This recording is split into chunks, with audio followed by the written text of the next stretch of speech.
সে জাহেল, সে কি তাবলীগ করবে? তাবলীগ করবে যিনি জানেন তিনি।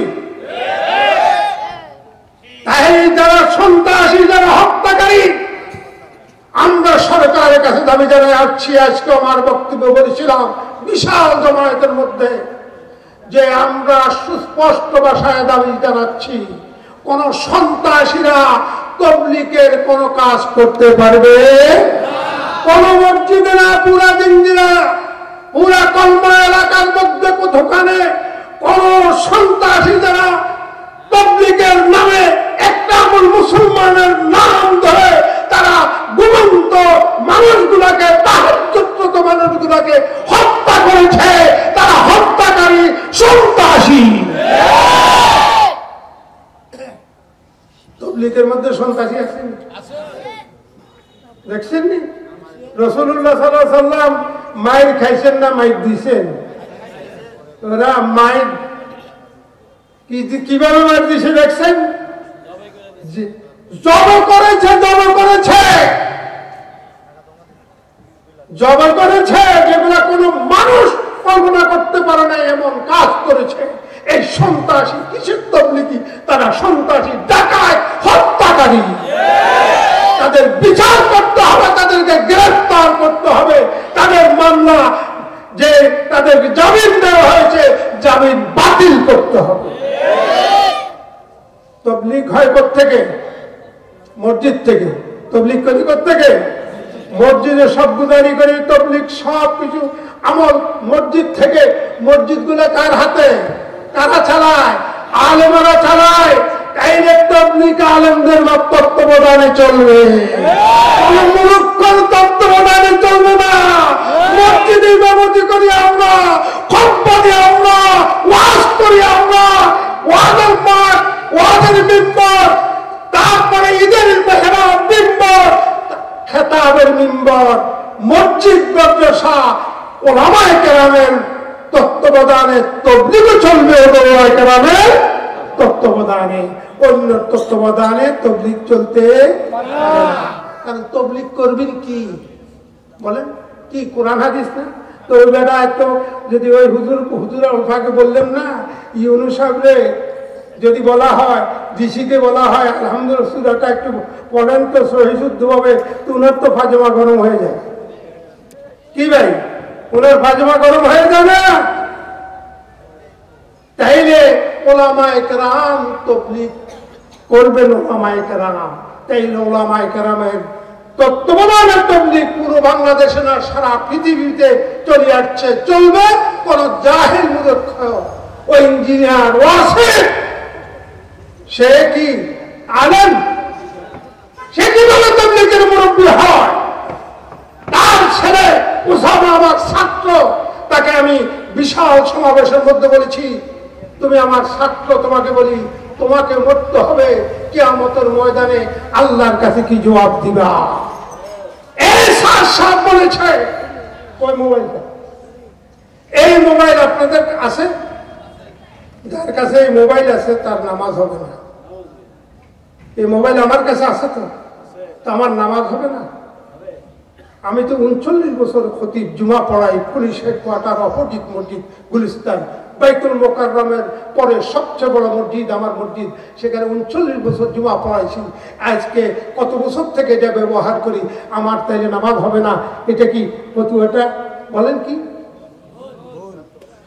এটার মধ্যে যদি কোরআন শরীফ পড়েন সওয়াব হবে না। কোরআন শরীফ যদি অর্থবাদে পড়েন সওয়াব হবে না, বরং গুনাহ হবে। অর্থ সহ পড়া ওয়াজিব বলেছে। আলাকে আল্লাহ রাসূল কি বলেছেন? যে ব্যক্তি আলিফ লাম মিম পড়েছে তার এক এক করে কত সওয়াব? কত? 30 নেকি। আলিফ লাম মিম কত সওয়াব? 30 নেকি। আলিফ লামের মিমের অর্থ সাহাত বলো তো? আলিফ লামের অর্থ আছে নি? আলিফ লাম মিমের অর্থ আছে? হরফ মুকাদ্দারাত এগুলোর কোনো অর্থ নাই। হামিম, তাসিন, ইয়াসিন, কাফ, আইন, সাদ এগুলোর কোনো অর্থ নাই। আল্লাহু আ'লাম, এগুলোর অর্থ আল্লাহ জানে। সকল মুফাসসির একমত। এগুলোর অর্থ যখন জানি না, আলিফ লাম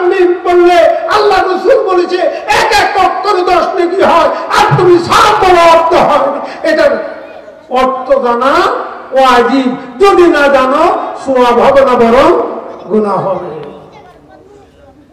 সাহাবা কেরামকে ধরেছে, নবীদেরকে ধরেছে, হযরত মূসা আলাইহিস সালামকে বলেছে, তিনি প্রায় 6 লক্ষ লোককে কি করে ফেলছে, গোমরাহ করে ফেলছে।